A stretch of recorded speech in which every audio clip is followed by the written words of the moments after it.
أعوذ بالله من الشيطان الرجيم. بسم الله الرحمن الرحيم. إن الحمد لله نحمده ونستعينه ونستغفره ونعوذ بالله من شرور أنفسنا وسيئات أعمالنا. من يهده الله فلا مضل له ومن يضلل فلا هادي له، وأشهد أن لا إله إلا الله وحده لا شريك له، وأشهد أن محمدا عبده ورسوله صلى الله عليه وآله وأصحابه وسلم تسليما كثيرا. أما بعد، محترم ورونو، موږ د خیبر د لارې واقعات بیانول او قصه مو دې ځای ته رسېدلې وه کم وخت چې مسلمانان خیبر ته نږدې سوه او د لرې د خیبر کښتونه او باغونه ولیدل سوه، نو مسلمانانو په ډېر لوړ آواز تکبیر او تهلیل وایه. رسول الله صلی الله علیه وسلم وفرمایل پر ځان تکلیف مه تېروئ، اوازونه مو کښته کړئ، تاسې کوڼ او غائب نه بولئ، بلکې تاسې اورېدونکي او نږدې ته دعا کوئ. رسول الله صلی الله علیه وسلم نږدې و خیبر ته واړول. د مازدیګر لمونځ یې ادا کړ. د لمانځه تر ادا کولو وروسته هغه خواړه چې د دوی سره ورسره وه راوغوښته. د ټولو سره بل شی نه و موجود بیله د اوربشو د اوړو څخه. هغه یې خشته کړه او ټولو وخوړ. بیا یې د ماښام لمونځ ادا کړ او بیا د ماخستن. بیا نو په دغه شپه د خیبر پر طرف وررهي سوه او په شپه کې خیبر ته ورسېده. په هغه شپه چې مسلمانان و خیبر ته ورسېده، الله جل جلاله د خیبر پر یهودو خوب غالب کړي. ټول بیده دي او د رسول الله صلی الله علیه وسلم پر اتګ هیڅوک نه دي خبر. رسول الله صلی الله علیه وسلم دغه شپه چې په سهار کې جنگ شروع کیږي دالته نږدې و خیبر ته تیر کړ. د رسول الله صلی الله علیه وسلم دا عادت وو چې یو قوم ته به د شپې ورسېدی، په هغه شپه کې پر چا حمله نه کول، تر سهار یې انتظار ورته کاوه. کم وخت چې سهار سو، د سهار لمونځ په تاریکه کې ادا کوي او مسلمانان د حملې لپاره ځانونه تیاروي. خیبر خو په خپل ټوله مضبوطی قلاوی وي، مګر کښتونه یې چې ډېر زیات او پراخه کښتونه و ټول د قلاو پر شاوخوا و. دغه منطقه چې پر خیبر راګرځېدلې و ټول کښتونه او باغونه و، خاصتا د خرما باغونه. په دغه شپو کې چې د مسلمانانو د راتګ اوازې وې، د خیبر د بزګرانو او باغوانانو دا عادت وو. د مخه تر دې چې دوی کښتو ته راووځي، اول به سپاره نفر راووتل، شاوخوا به معلومات وکړي چې د مسلمانانو لشکر خو به نه وي راغلی، څوک خو به حمله نه را باندې کوي. که به څوک نه و، بیا به سپاره نفر بیرته ننوتل او باغوانانو ته به خبر ورکړي چې څوک نسته ورووځي. بیا به بزګران د کارو د پاره وروتل. په دغه شپه الله جل جلاله پر دوی خوب مسلط کړي. ټول فصل المرختو راوستو. عادت داو چې سپاره نفر به تر سپیدو د مخ راوته چې معلومات وکړي او بزګران به د سپیدو سره راوته. خو په دغه ورځ ټول تر المرختو وروسته راوستو چې وکتل لمر راختلی وو او د بزګرانو د خپل کارو تلوار وو. نو یې د معلومات لپاره څوک و نه لېږل، په خپل بزګران راووته چې په خپل کښتو کې کار وکړي. کم وخت چې کښتو ته ورننوته، ناببره ولیده چې د مسلمانانو لشکر د کښتو تر شا پروت دی. بزګرانو نارې کړې محمد و خمیس، محمد و خمیس، یعنی محمد صلی الله علیه وسلم او لشکر یې دي. او بیا پس غستا مخ پر قلاو رهیس و. رسول الله صلی الله علیه وسلم چې دوی ولیده پر نارې کړه الله اکبر خربت خیبر، الله اکبر خربت خیبر. موږ چې د یو قوم پر ځکه واړو د هغو سهار غمجن او د بیر ډکسي. دا د خیبر د فتح اوله علامه او خیبر ته د مسلمانانو د رسیدلو حالت و. ځینې صحابه کرام په ډیر شوق کې و، غوښته چې فورا حمله وکړي، مګر رسول الله صلی الله علیه وسلم و فرمایل صبر وکړئ، جنگ داسې نه دی. د دشمن سره د مخامخ کېدو غوښتنه او ارزو مکوئ. هو الله جل جلاله د فتح وعده در سره کړې ده، مګر بیا هم د دشمن د مخامخ کېدو غوښتنه مکوئ. او که بیا ور سره مخامخ سواست هلته نو صبر کوئ او ثابت درېږئ. بیا نو رسول الله صلی الله علیه وسلم مسلمانان سره راټول کړه چې دعا وکړي.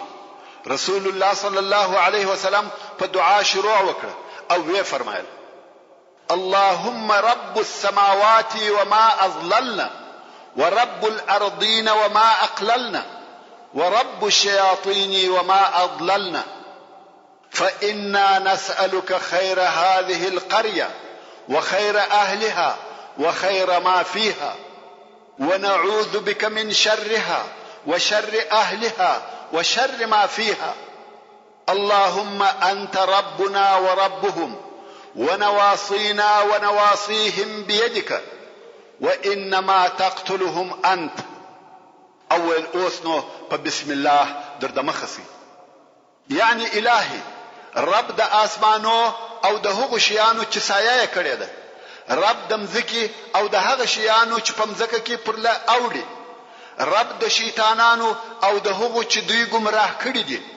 موږ ستاسو څخه دغه کلی او د هغه د اهل او هغه چې پکښې دي خیر غواړو، او پتا سره د شر څخه دغه کلی او د شر څخه د اهل د کلی او د شر څخه د هغه څه چې په دا کلی کې دي پناه غواړو. الهي ته زموږ او د دوی رب یې، زموږ او د دوی اختیار ستا په قدرت کې دی، او خامخا دغه د دوی وژنه ته کوې. یعنی که څه هم په ظاهره مسلمانان ورسره جنگیږي او وژني، مګر په حقیقت کې د دوی وژونکی الله جل جلاله دی. ځکه الله جل جلاله د سورة الانفال په 19 نمبر آیات کې فرمایي: فلم تقتلوهم ولكن الله قتلهم وما رميت اذ رميت ولكن الله رمى. یعنی دغه کفار تاسو په خپل قوت سره نه دی وژلي، مګر الله جل جلاله وژلي دي، او نه دی وشتل کړي تا اے محمد صلی الله علیه وسلم په هغه وخت کې چې په ظاهر سره تا وشتل وکړه، لیکن الله جل جلاله دغه وشتل وکړه.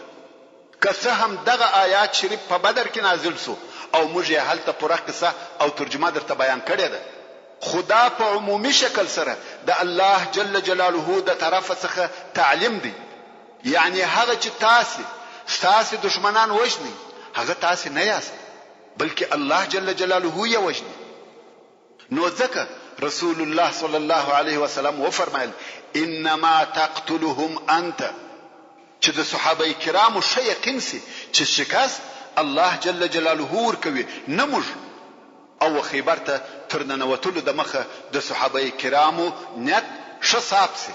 ورونو د مخه تر دې چې د خیبر د فتح په بیان شروع وکم، اول به د خیبر جغرافیایي موقعیت یا د هغه قلاو ترتیب او جوړښت درته بیان کم چې دغه معلومات مو د جنگو او د خیبر د فتح په قصه ښه پوهوي. هغه داسې خیبر پر دوه حصے ویشل شوی دی. یوې حصے ته نطاط او شق ویل کیږي، او بلې حصے ته کتیبه ویل کیږي. یعنی د خیبر قلاوی په دوو منطقو کې جوړ شوی وي، چې یوې منطقې ته نطاط او شق ویل کېده، او دوهمه منطقې ته کتیبه ویل کېده.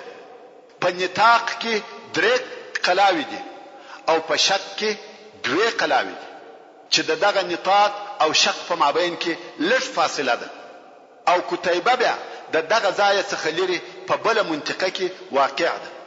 په کتیبه کې هم 3 قلاوی دي. هغه قلاوی چې په نطاق او شق کې دي په داسې نومو سره بلل کېدي. اول د ناعم قلا، او دا هغه اوله قلا ده. څرنګه چې دا قلا په مخ کې ده ډیره مضبوطه او محکمه قلا و، او د هغې قلا څخه پر دشمنانو په آسانی سره حمله کېده. دوهم د صعب ابن معاذ قلا، چې دا بیا تر ټولو لو قلا و، چې يهودو په دغه قلا کې درنه یا ثقيله سلاح یو ځای کړي او جمع کړي و. دریم د زبیر قلا، دغه 3 قلاوی په نطاق کې واقع وي، څلورم د ابی قلعه، پنځم د نزار قلعه چې دغه دوه قلاوي په شق کې واقع وي، او د خیبر هغه دوهمه حصہ چې کتیبه ورته ویل کېده هلته درې قلاوي وي. اول د قموس قلعه چې دا د ابي الحقيق د اولادې قلعه چې اصلا د بني النظیر يهود او اوس د خیبر پاچاهان، او د يهود پاچا کنانه ابن ابي الحقيق او روريه ربيع او بل روريه اعلى ابن ابي الحقيق پکښ اوسېده. شاهي خاندان ټول عدالتو. دوهم د وطيح قلعه، دریم د سلالم قلعه. هو هلته په خیبر کې بیل دغه اتو قلاو څخه نوري کوچنی قلاوي هم وي، خو دغه قلاو ته په لویواله او ټینګواله کې نه رسیدي او حربي اهمیت نه درلودي. اوس نو رسول الله صلی الله علیه وسلم خپل خیمه د نطاق او شق په مابین کې ودرولې. د مسلمانانو د لشکر ساتنه او پیرداري حضرت عمر ابن الخطاب رضی الله تعالی عنہ پر غاړه واخیسته، خو د مسلمانانو د لشکر اعاشه او د ابو رسول او ځای پر ځای کول د حضرت عثمان ذی النورین رضی الله تعالی عنہ پر غاړه. بیا نو رسول الله صلی الله علیه وسلم و يهود ته نفر ولېږل چې دغه درو کارو څخه یو کار وکړي. اول دا چې مسلمانان سي، ځانونه او مالونه به مو په امان سي او د مسلمانانو سره به ژوند کوي. دوهم یا جزیه قبول کړي، مسلمانانو ته به جزیه ورکوي او د مسلمانانو د حکم تابع به یاست. بیا مونږ وطن او مالونه تاسو ته درپاتې دي، ټول شیان مخفل دي، فقط په کال کې به مسلمانانو ته جزیه ورکوي او د مسلمانانو تر حکم به لاندې یاست. کداغه دوه شی ونه مني دریم نو جنگ دی.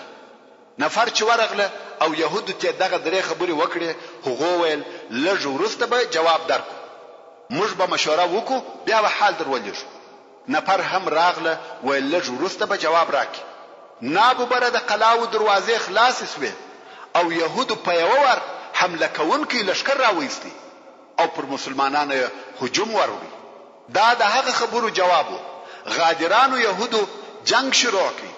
يهود غواړي چې په خپل ټول قوت او طاقت د خیبر څخه دفاع وکړي. څرنګه چې مسلمانان هم د جنگ لپاره تیار و، نو د يهودو د هجوم په مقابل کې ټینګ ودرېده. څو يهود بیرته مجبور سو په قلاو ننوتل او دروازې بند کړې. نو د اول لحظه څخه دا معلومه سو چې يهود به له جنگ بل څه نه غواړي. بیا نو رسول الله صلی الله علیه وسلم امر وکړي چې د خرماو درختې ورپېکي، قطع یې کړي، چپه یې کړي، لکه څنګه چې مسلمانانو دغه کار د بني نظیر د يهودو سره هم کړیو. نو مسلمانانو د خرماو 400 درختې چپه کړې. په دغه کار د يهودو زړونه ولوید. ویل والله که کامیاب هم سو خو مال نه را پاتې کیږي، نو راسي چې جزیه قبول وکړو یا صلح ورسره وکړو. خو د يهودو مشرانو دا خبره نکړه قبول. ویل خیبر د چا نه تابع کیږي. نو یې د جنگ عزم وکړي او هل ته ویني چې د خرماو درختې چپه کیږي. ویل راځي چې جنگ شروع وکړو. نو یې د ناعم د قلا یو دروازه خلاص کړه چې دغه قلا مشر او رئیس حارث نومېدی او د ورور چې مرحب نومېدی او د يهودو لوی پهلوان وو. دغه دروازې څخه راووتی. اوس مسلمانان په انتظار دي چې مرحب د مبارزه او پهلوانی د پاره یو څوک ور وغواړي چې یو دم حارث د لشکره سره راووتی او پر مسلمانانو یې دوهم وار حمله وکړه چې دلته نو د مسلمانانو او يهودو په مابین کې لوی جنگ شروع شو. مسلمانانو دغه حمله په مقابل کې شاته ولاړ، ځکه د جنگ د پاره هیڅ تیاری نه درلوده. د دوی دا خیال و چې اوس به فقط د دوه پهلوانانو په مابین کې مبارزه کیږي، نه لشکري جنگ. خو هغه يهودو نابوبره حمله وکړه او مسلمانان د ماتې په حالت کې سو پر شا ولاړ. يهودو پر مسلمانانو ضربه او د تورو وارونه شروع کړ، تر داسې اندازې چې د جنگ او حمله په شروع کې يهود تر رسول الله صلی الله علیه وسلم پورې ورسېد او رسول الله صلی الله علیه وسلم په خپل د يهودو سره ډیر شدید جنگ کاوه. څو مسلمانان بیرته د رسول الله صلی الله علیه وسلم سره ټینګ شو او يهود یې پر شا کړ. يهود هم بیرته ولاړه په قلاو ننوتل او دروازې پسې بند کړې. اوس نو د حمله او هجوم وخت د يهودو په لاس او اختیار کې دی. هر وخت چې زړه وغواړي هغه وخت د قلاو څخه راوځي او حمله کوي او مسلمانان تر قلاو د باندې انتظار کوي، ځکه مسلمانان د حمله د پاره لار نه لري او قلاو ته نسی ورتلای. کوم وخت چې د يهودو دغه حمله پای ته ورسېده رسول الله صلی الله علیه وسلم د استراحت امر وکړ. مسلمانانو ته وویل یو څه آرام وکړئ. مسلمانانو د راحت لپاره ځانونه واچول، خو یو د مسلمانانو څخه چې نوم یې محمود ابن مسلمه او د محمد ابن مسلمه رضی الله تعالی عنه ورور وو، ویل د چې هلته یو قلا ده بیل دغه مشهور قلاو څخه چې نمونه یې یاد شو. په هغه قلا کې څوک نه اوسېږي، بل خالی قلا یې ولیده، نو یې غوښته چې دغه ژغه څخه لري سي او هلته ګوښه یو څه آرام وکړي. محمود ابن مسلمه رضی الله تعالی عنه ولاړی د هغه خالی قلا و دیوالته کښینستی، خو يهودو د هغه بل قلا څخه ولیدي چې یو مسلمان یوازې د قلا و دیوالته ناشتي، نو ویل څوک دغه مسلمان وژني؟ مرحب پهلوان ویل زه وژنم. نو د یو بل ګوښه او پټ لارې څخه ورغلی او دغه قلا د دیواله سر ته وختي. د هغه ځای څخه یو لو غټه ډبره یا د میچنې پل پر محمود ابن مسلمه رضی الله تعالی عنه راوغورځول. محمود ابن مسلمه رضی الله تعالی عنه دغه وارث څخه ډیر شدید زخمی شو، حتی د سر پوست پر مخ راولويدي، مګر په دغه وخت کې و نه وژل شو. د قلا د دیواله څخه راولاړ شو او ویني ځنی بهیږي. څو رسول الله صلی الله علیه وسلم ته ورغلی. رسول الله صلی الله علیه و آله وسلم و فرمایل د علاج وکي، خو تر علاج پورې نه ورسېدی او پس له څو لحظو څخه وفات او شهید شو، چې دا په خیبر کې د مسلمانانو اول شهید وو. اوس مسلمانان غواړي چې یو څه آرام وکړي، مګر څرنګه چې د دوی ځای د نطاق او شق په مابین کې وو، دلته يهودو د غشو وارونه پر شروع کړ. د شق او نطاق د دواړو طرفو څخه پر مسلمانانو غشي اوري او غشي هم مسلمانانو ته ورسیږي. مسلمانان ډېر په عذاب شو، په ټوله ورځ هیڅ آرام ونه کوي، ناستي او د ځانو څخه غشي ګرځوي. يهودو دونه ډېر غشي پر وورول چې د رسول الله صلی الله علیه وسلم مبارکه ګوته هم وویشتل شو او زخمی شو. حباب ابن منذر رضی الله تعالی عنه ورسول الله صلی الله علیه وسلم ته ورغلی او ویل یا رسول الله دغه ځای چې دغه اوس مش پر اړولې دي، آیا دا د الله جل جلاله امر دی چې دلته واړو او که دا په جنگ کې رایه او نظر دی؟ رسول الله صلی الله علیه وسلم و فرمایل یا دا جنگی رایه او نظر دی. نو حباب ابن منذر رضی الله تعالی عنه ویل یا رسول الله دغه ځای و دغه قلاو ته ډیر نږدې دي او د يهودو ټول جنگي خلک هم دلته دي، دوی زموږ په حال خبريږي او موږ د دوی په حال نه یو خبر، او د دوی غشي موږ ته را رسیږي خو زموږ غشي نه ورسیږي او موږ د دې څخه هم په امان نه یو چې د شپې حمله را باندې وکړي. نو که امر وکړي چې یو بل داسې ځای واړو چې دغه ضررو څخه په امان وي او هغه ځای د ځان د پاره قرارګاه وګرځو. رسول الله صلی الله علیه وسلم و فرمایل ستا نظر صحیح دی، مګر اوس نه. بیا به يهود وایي چې و بیرېده، نو مسلمانان ناستي او د ځانو څخه غشي ګرځوي. دوی غوښته چې یو څه آرام وکړي، خو هغه ټول ورځ په دفاع او د غشي په ګرځولو تیر شو. تر ماښامه یې دغه حال وو، څو شپه شوه او رسول الله صلی الله علیه وسلم امر وکړي چې درځي او بل لري داسې ځای واړول چې د يهودو غشي نه ورسېده. په دغه بل ورځ مسلمانانو د هجوم او حمله د پاره ځانونه تیار کړ. رسول الله صلی الله علیه وسلم و فرمایل چې بیل از ما اجازه څخه به نه څوک حمله کوي او نه به وروځي. اوس چې د يهودو د قلا دروازې خلاص شوه او د يهودو سپاره پهلوانان د مبارزې د پاره راووته، د مسلمانانو څخه یو نفر چې د بني اشجع د قبيله څخه وو، یعنی نه د مهاجرینو څخه وو نه د انصارو څخه، د رسول الله صلی الله علیه وسلم به اجازه پر يهودو حمله وکړه، غواړي چې خپل ځان او دلاوري ښکارا کړي. خو بدبختانه د يهودو د طرفه ووجل شو چې دا د مسلمانانو څخه دوهم نفر وو چې وجل کیږي. مګر د په باره کې رسول الله صلی الله علیه وسلم وفرمایل لا تحل الجنه للعاصي، یعنی سرکشه او هغه چاله چې اطاعت نه کوي جنت نسته. ځکه د رسول الله صلی الله علیه وسلم د طرفه واضحه او ښکاره امر سوی وو چې زما به اجازه به څوک حمله نه کوي، خو دغه نفر سره دغه امر نافرمانی وکړه. نو ځکه رسول الله صلی الله علیه و آله وسلم و فرمایل چې نافرمانه ته هغه چې اطاعت نه کوي جنت نسته. او دغه دروازې د خلاصېدو سره یو مریی راووتی چې د يهودو پسونه یې پلیول. شپانو دی په داسې ډول سره راووتی لکه دغه پسونه چې پیایي، مګر دغه پسو سره د مسلمانانو ولشکر ته ورغلی او بیا رسول الله صلی الله علیه وسلم ته ورغلی ویل یا رسول الله ما ستا پر دین ایمان راوړی دی او وایم لا اله الا الله وانک رسول الله. رسول الله صلی الله علیه وسلم د په ایمان خوشاله سو. بیا شپانه وویل دغه پسونه زما سره امانت دي او زه بیرته يهودو ته نور زم، نو دغه پسونه تاسو اخلي؟ رسول الله صلی الله علیه وسلم و فرمایل یا. شپانه ویل نو څه په وکم؟ رسول الله صلی الله علیه وسلم و فرمایل امانت باید بیرته خپل خاوند ته ورکول شي، که څه هم زموږ د دشمنانو څخه وي، موږ امانت مال نه اخلو. مری ویل نو څنګه بیرته ورولم که يهود زما په اسلام خبر سي وجنی می؟ رسول الله صلی الله علیه وسلم و فرمایل د دوی پر طرف یې وروشر. شپانه ویل ورکیږي. رسول الله صلی الله علیه و آله وسلم ویل ته وروشر. شپانه هم اطاعت وکي او پسونه د خیبر او قلاو پر طرف وروشر. اصحاب کرام وایي دغه پسونه د خپل قلاو طرف ته داسې رهیوه لکه شپانه چې ورهي کړی وي ترڅو چې قلا ته ننوته. نو شپانه خپل امانت تسلیم کړي.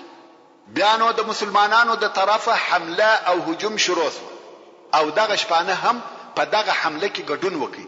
د اول وار د پاره په جنگ کې حصہ واخیسته او شهید کړه سو.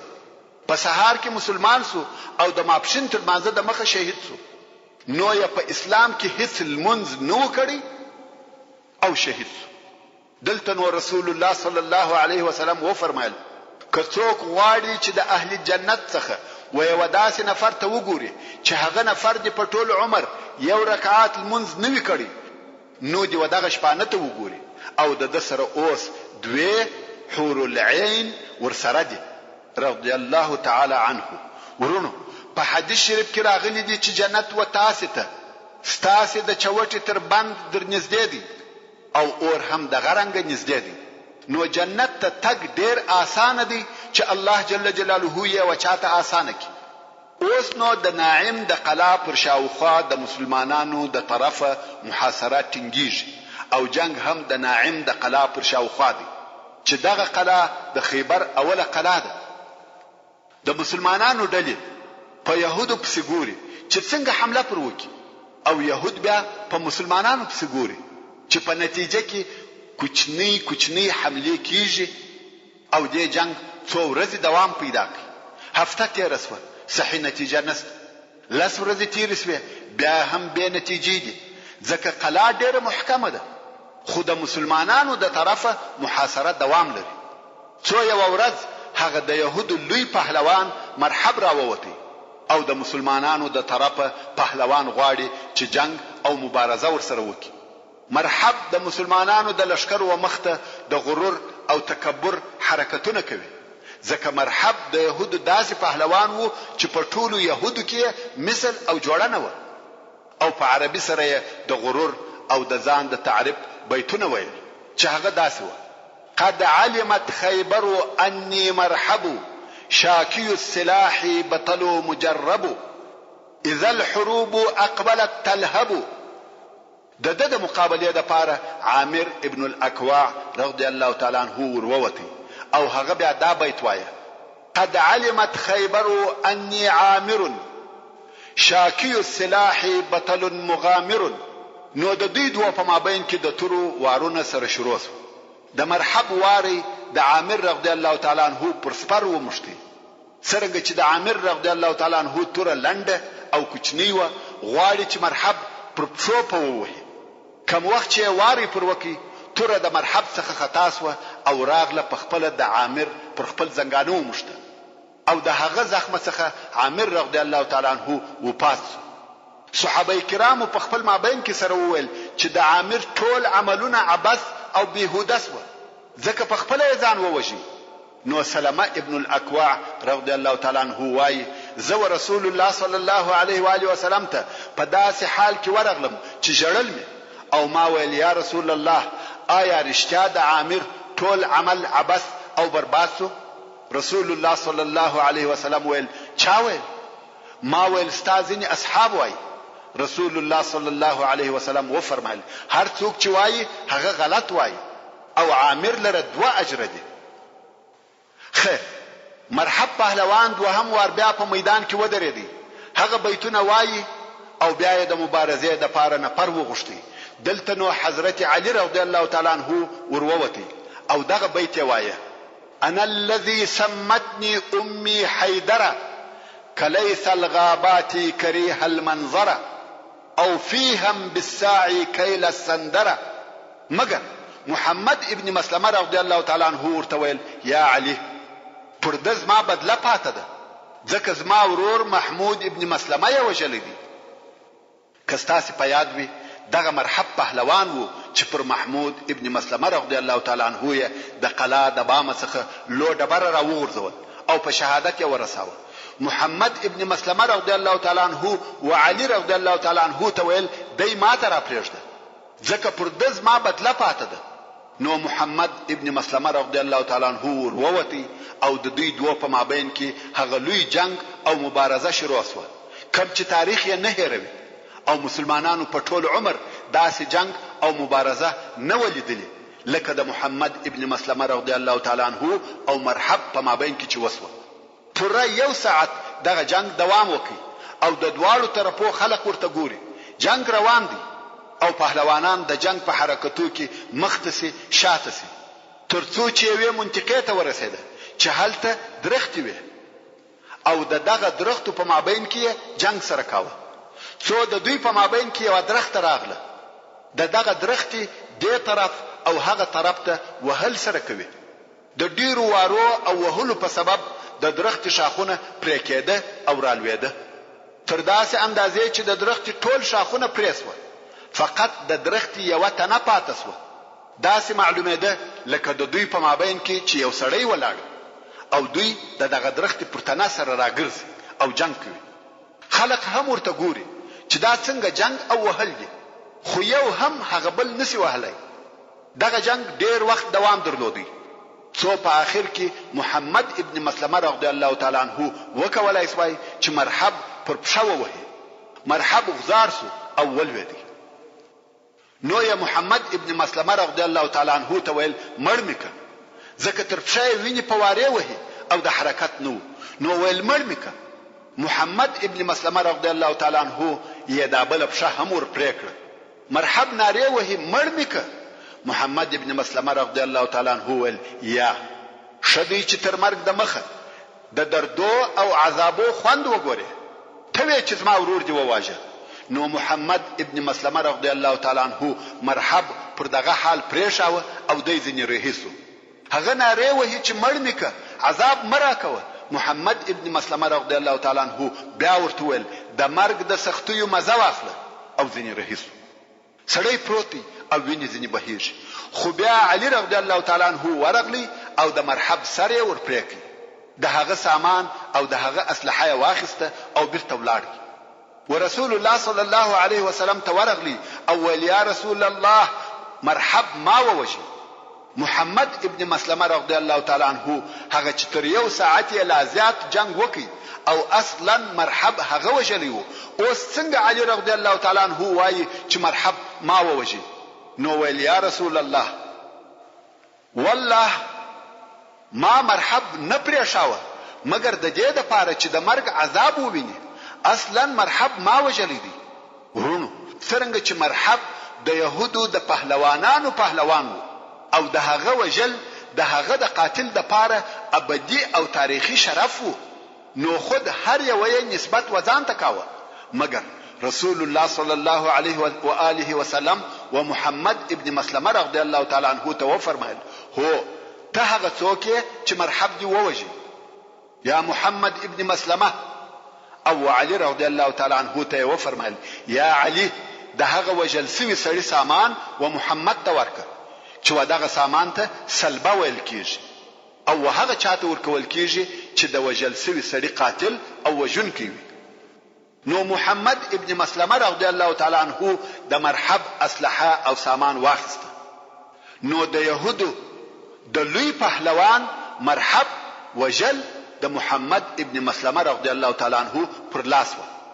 د مرحب تر وجل کېدو وروسته د مرحب ورور حارث میدان ته راووتی چې دا هم لوی پهلوان و. یوازې دی نه بلکې د مرحب ټول کورنۍ جنگي پهلوانان و. نو حارث راووتی او د مسلمانانو څخه پهلوان غواړي چې مبارزه ورسره وکړي. ودته ابو دجانه رضی الله تعالی عنه د سره د شمال خاوند او مشهور جنگي قهرمان ورووتی. په لږ وخت کې حارث ووجي.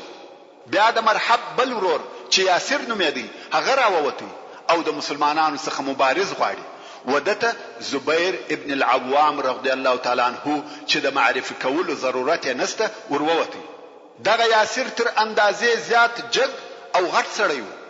کم وخت چې دغه یاسر راووتی او په اسلحه هم پټ و د ځان د تعریف شعرونه او بیتونه ویل.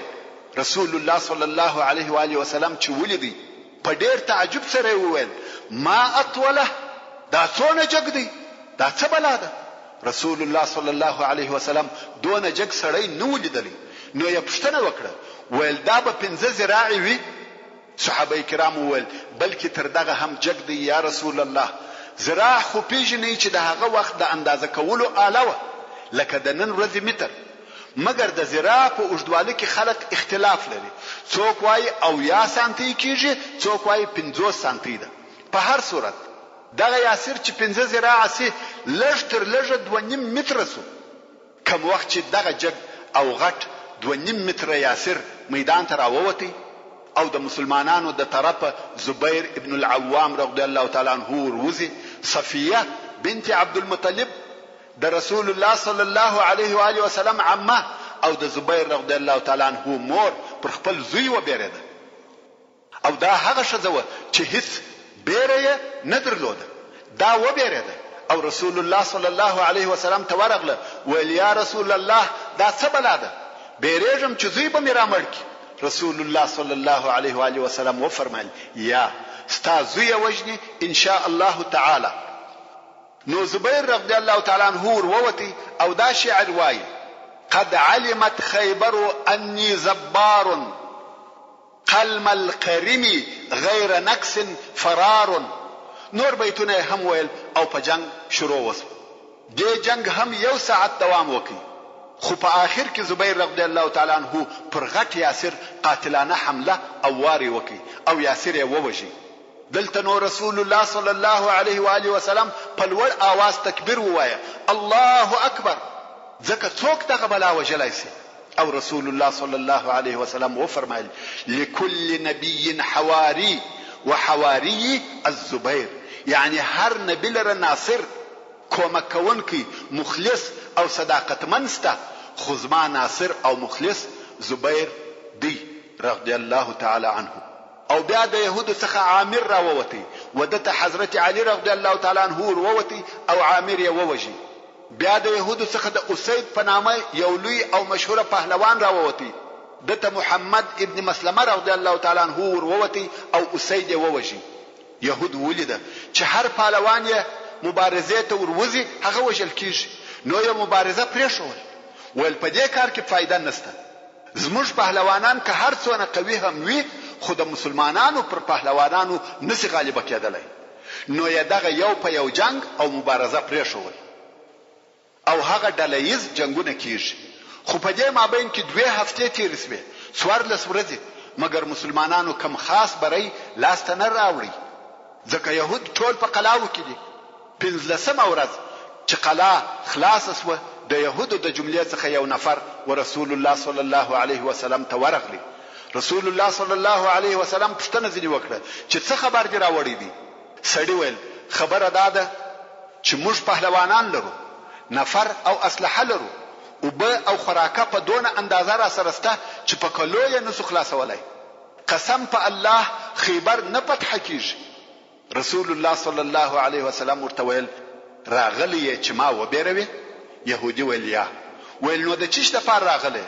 سړی ویل راغلی يم امان در څخه غواړم، ځکه زه پوهېږم چې ته خیبر فتح کوې او ټول يهود پوهېږي چې خیبر فتح کیږي، ځکه دا زموږ په تورات کې لیکلي دي چې ته به خیبر فتح کوې.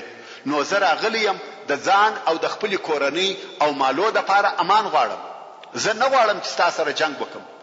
سړی ویل دا چې ته قلا فتح کې او بیا نه بندي ونیسې تر هغه د مخه امان غواړم. رسول الله صلی الله علیه وسلم هم امان ورکړي او وی فرمایل هغه څوک چې جنگ نه کوي وهغه لره امان دی. رسول الله صلی الله علیه وسلم ته دغه نفر د خبرو څخه دا ور معلومه سو چې د يهودو په زړه بیرنه نوتلې ده او د نصرت وخت را نږدې شوی دی. په تیرو 14 ورځو کې رسول الله صلی الله علیه و آله وسلم د مسلمانانو بیرغ و مختلفو نفرو ته ورکاوه. نن دیته سبا هغه بلته خو یو هم نسو کامیاب. نو په دغه شپه رسول الله صلی الله علیه وسلم و فرمایل سبا بیرغ و داسې چاته ورکوم چې الله او رسول الله یې خوش لري او دغه هم الله او رسول الله خوش دي. تاسو پوهیږئ چې هغه څوک چې بیرغ ورسره وي هغه دغه لشکر امیر او قومندان هم وي. اوس نو صحابه کرام په خپل مابین کې پوښتنې سره کوي چې دا نفر به څوک وي او د خیبر فتح به د چا پر لاس وي. حضرت عمر فاروق رضی الله تعالی عنہ وايي په والله هیڅ وخت می د امریت خواهش او غشتنه پزړه کې نه دراګرځیدلې مګر په دغه ورځ هغه هم په دې سبب چې رسول الله صلی الله علیه وسلم و فرمایل چې الله او رسول الله دغه نفر خوش لري. نو هر نفر چې سبب بیرغ واخلي هغه څوک دی چې الله او رسول الله یې خوش لري. حضرت عمر رضی الله تعالی عنہ وايي چې زما د زړه غشتنه داوه چې دغه نفر زوای.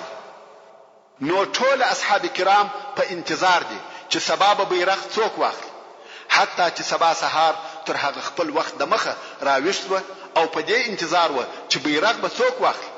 کوم وخت چې سحر سو د سحر تر منځ ورسته رسول الله صلی الله علیه وسلم و فرمایل علی چیرې دی؟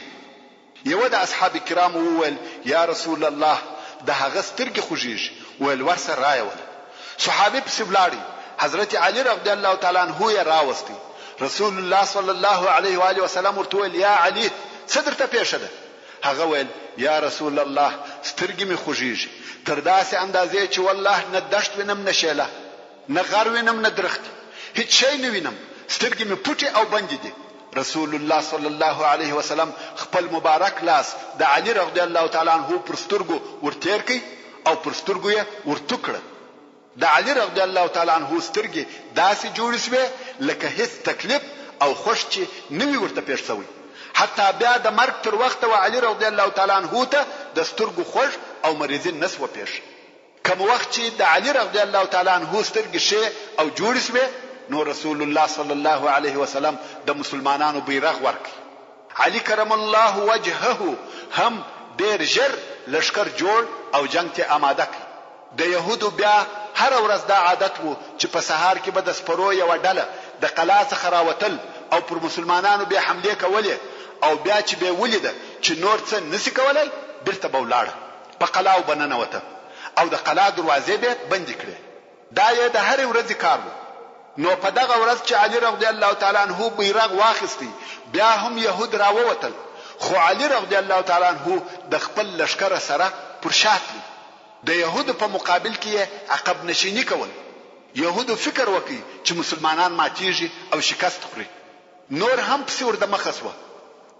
علی رضی الله تعالی عنہ پر شازي او يهود پسې ور د مخه کیږي. اصحاب کرام په تعجب کې دي چې دا څه پیښه ده، زموږ لشکر ولی د ماتې په حالت کې دي. نور مسلمانانو کولای شوای چې پر يهودو حمله وکړي مګر دا اجازه نشته چې څوک تر بیرغ ور د مخه سي. علی رضی الله تعالی عنہ نور هم پر شاره هدي. يهود برته زین را وګرځیدل. د هغو په ځړ کې هم یو څه شک پیدا شو. کوم وخت چې يهودو په برته را ګرځیدو شروع وکړه غواړي چې قلاته نه نوځي، هلته د دوو طرفو د کمینه څخه مسلمانان راوغورځېده. علي رضی الله تعالی عنہ د مخله د قلا د دروازې په چپه او راسته طرف کې دوه کمینه ورته نیولې و. کوم وخت چې يهودو په بیرته راګرځېدو شروع وکړه، هغه دوه ډلې چې په کمین کې ناستې وې هغه د قلا د دروازې پر طرف وروځغستل، غواړي چې دروازه خلاصه پاتې شي. يهود پوسوه چې مسلمانان دروازه راته نیسي، نو دوی هم مخ پر دروازه پس غستاسوه. يهود او مسلمانان دواړه یو ځای د قلا دروازې ته ورسېدل او د قلا د دروازې سره جنگ شروع شو. يهود غواړي چې ننوځي او د قلا دروازه بند کړي، مسلمانان بیا غواړي چې دروازه خلاصه پاتې شي. خو دغه صحیح نقشه په سبب د يهودو په وسه نسو پوره چې دروازه بند کړي او مسلمانان هم دغه دروازې څخه وقلاته ورننوته. يهودو په تېښته شروع وکړه او هغه نورو قلاو ته تښتي او دغه قلا چې د ناعم قلا و د هغه شیانو سره چې په دغه قلا کې موجود و او مسلمانانو ته پریښول. د ناعم قلا فتح شو او د يهودو ورستنی قلا ته چې د صعب ابن معاذ قلا و ولاړ. د خیبر اوله قلا چې د ناعم قلا و د الله جل جلاله په اراده د حضرت علي رضی الله تعالی عنہ پر لاس فتح شو چې دا نو د خیبر د فتح شروع و. دغه قلا په نیولو کې مسلمانانو د يهودو څخه هیڅوک بندي و نه نیوي. ټول يهود وکولای شوای چې وتښتي او ځانونه خلاص کړي. د صعب ابن معاذ د قلا محاصره او فتح کېده. اوس نو بیا د خیبر دوهمه قلا د صعب ابن معاذ قلا د مسلمانانو د طرفه محاصره شو او رسول الله صلی الله علیه و آله وسلم د مسلمانانو بیرغ وحباب ابن المنذر الانصاري رضی الله تعالی عنہ ته ورکړي. ځکه رسول الله صلی الله علیه و آله وسلم همیشه بیرغ د یو شخص څخه و بل شخص ته نقلاوه او په دې کار کې دوه فائدې وي. یو دا چې د رسول الله صلی الله علیه و آله وسلم د اصحاب کرامو شرف پکښ ښکارا کېدی او بل په دې کار ټول قبيله خوشاله کېدی لکه اوس خزرج او نور قبيله. نو ځکه بیرغ به همیشه د یو نفر څخه و بل نفر ته نقلېدی. اوس نو هغه قلا چې مسلمانانو فتح کړه چې د ناعم قلا و هلته خوراکي مواد ډیر نه پراته، ځکه اصلا و دغه قلا ته خوراکي مواد د دغه بل قلا څخه چې د صعب ابن معاذ قلا و راتله او فقط دونه خواړه ورته راوړل کېده چې د دوی بسیده یا گزاره یې پکېده. څرنګه چې د مسلمانانو خپل خوراکي مواد خلاصي وي او په دغه قلا کې هم مسلمانانو ته دونه خوراکي مواد پلاس نه ورغله چې د دوی گزاره پوسی، نو په مسلمانانو کې لوږه شروع شو. تر داسې اندازې چې د بني اسلم قبيله دا هغه څوک دي چې په حدیبیه کې هم د رسول الله صلی الله علیه و آله وسلم سره ملګری و او اوس په خیبر کې هم ورسره دي. دغه د بني اسلم قبيله په مدینه منوره کې د انصار سره ژوند کاوه. نو دغه بني اسلم ورسول الله صلی الله علیه وسلم ته په شکایت ورغله، ویل یا رسول الله لوږه په عذاب کړو. د لوږې څخه شکایت کاوه او د رسول الله صلی الله علیه وسلم سره هم د خړولو د پاره شی نو موجود، پوره لشکر دی او خاړه نه لري. نو رسول الله صلی الله علیه وسلم دعا وکړه او ویل الهی ته د دوی په حال خبر یې، دا درته معلومه ده چې د دوی سره قوت او طاقت نشته او زما په لاس کې هم شی نشته چې و دوی ته ورکم. نو الهی و دوی ته هغه قلا ور فتح کې چې په هغه کې خوراکي مواد ډیر وي، خیر او برکت پکې وي او د يهودو بیا هغه لو قلا او هغه چې خوراکي مواد ډیر پکې و هغه دغه د صعب ابن معاذ قلا چې دغه اوس محاصره ده. په دغه بل ورځ په سهار کې د يهودو د قلا څخه یو پهلوان راووتی چې نوم یې یوشع او د مسلمانانو څخه د جنگ او مبارزې د پاره نفر وغوښتي. حباب ابن المنذر رضی الله تعالی عنہ وروتی او يهودي ډیر ژر ووجي. بیا د يهودو څخه بل نفر راووتی، دا هم غواړي چې جنگ او مبارزه وکړي. ودته د انصارو څخه یو نفر وروتی، بیا هم يهودي ووجل شو. په دغه ورځ دغه یو په یو جنگ او مبارزه کېده. يهود د جنگ لپاره په ډلهیز ډول سره نه راووته او د قلا دروازه نسو خلاص. څرنګه چې مسلمانان ډیر وژو، هلته د خیبر په شاوخوا کې د خرو یوه ګله ګرځېده. مسلمانانو دغه خره ونیول او حلال یې کړه. د خرو په پخولو یې شروع وکړه. مسلمانان وږي دي، د خوړلو دپاره شی نه لري، اوس غواړي چې خره پاخه کړي او ویې خوري. که څه هم په پخوا کې دوی د خرو غوښې نه خوړلې او دا یې عادت هم نه و، مګر اوس د ډېرې لوږې څخه مجبوره وه. او رسول الله صلی الله علیه و آله وسلم هم نه دی په خبر.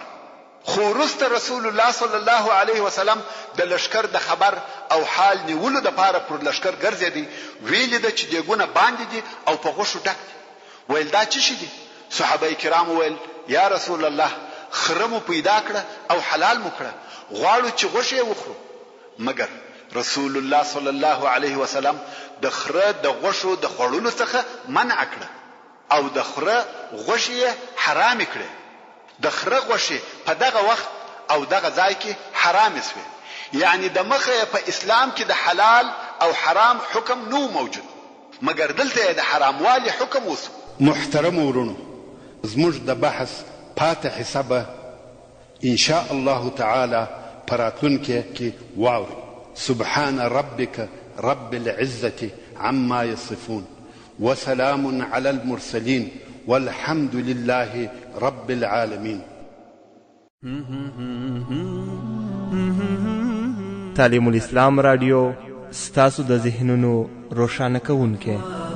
تشرب من وحي الرحمن 9.9 FM کندهار.